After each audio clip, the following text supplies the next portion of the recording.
All right, let's start with the big story that we're tracking on WION at this hour, where following a week of relative calm, Hong Kong's pro-democracy protesters took to the streets in yet another anti-government march.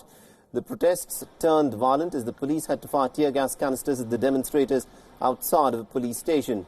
These are live visuals that are coming in from the city of Hong Kong even as we speak, as the protests have yet again turned violent and the protesters and the police have yet again clashed.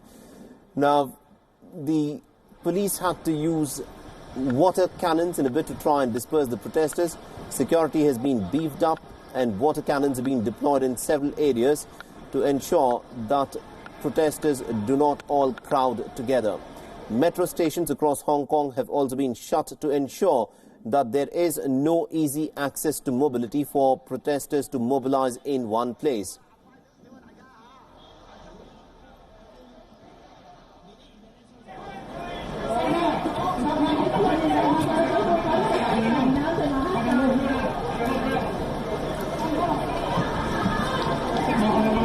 So this is what the scene looks like in Hong Kong even as we speak, where the police is ready in its anti-riot gear. This is essentially about ensuring that the crowds do not turn up again in big numbers, but the protests have not abated at all. This would be the 20th straight weekend of protests where the crowd people have taken to the streets in Hong Kong. And also for more on this, we are joined in by our correspondent Grace Lee, who is joining us live from Hong Kong. Good afternoon to you, Grace. Give us a sense of what is unfolding right now in the streets of Hong Kong. What exactly are the protesters now demanding? Well, just a few moments ago, the street behind me here was just blasted with tear gas, and I had protesters running past me with tears in their eyes, trying to get the substance out of their eyes, and that has been going on all afternoon today. There's been back and forth between protesters and police, a lot of tension near the Tsim Sha Tsui police station just a couple blocks away, where protesters had been heckling police and throwing in Molotov cocktails, to which police have responded with tear gas and, of course, a water cannon spraying protesters and this entire area with a blue substance, trying to get protesters to clear through the streets.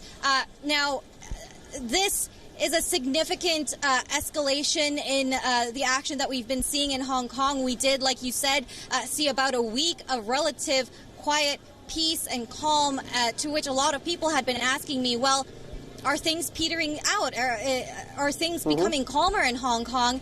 And today definitely signals that that is not the case. Protesters are still marching in large numbers, and they're trying to show the international community that they haven't quit just yet. Absolutely, indeed. And one of the most contentious points in which the protesters want the administration to, in fact, respond to them is about this anti-mask legislation that has now been invoked. Now, this was a part of a colonial-era emergency measure where the Carrie Lam administration stated that the protesters will not be allowed to wear masks even if they were to take to the streets. But that has clearly not gone down well with the protesters, and they want that law to now be revoked.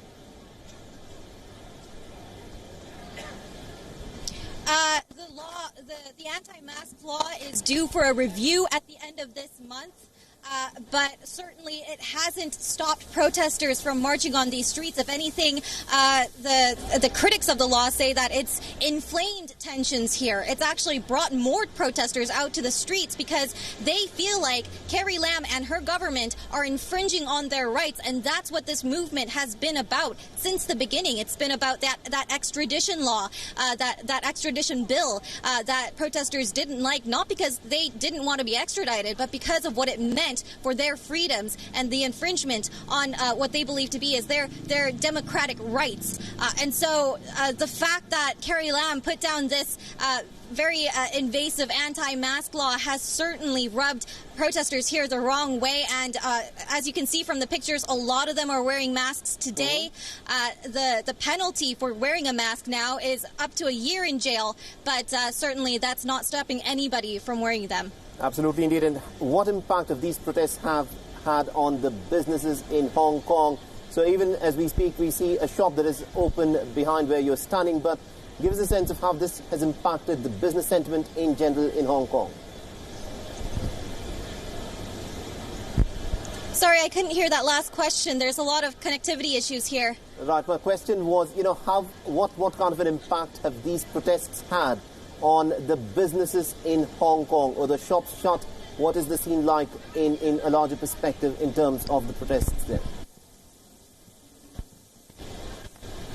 Well, it's been absolutely devastating for some of these shops here, not just in this district here, but on the Hong Kong side. A lot of the protests have been taking place in Hong Kong's top shopping district, which didn't mean very well for a lot of the businesses there that had to close shop every Sunday for the past 20 weeks.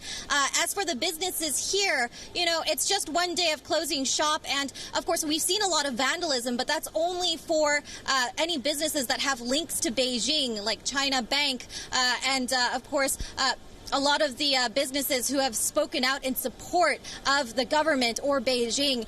Protesters have been targeting those, but other businesses are fine. They've been largely left alone. You can see there's even a makeup shop that's open in the midst of all this, of the protest action. So, it has had an effect on Hong Kong. Tourism numbers have gone down by 40% last month. So definitely it does have an impact on the society as a whole.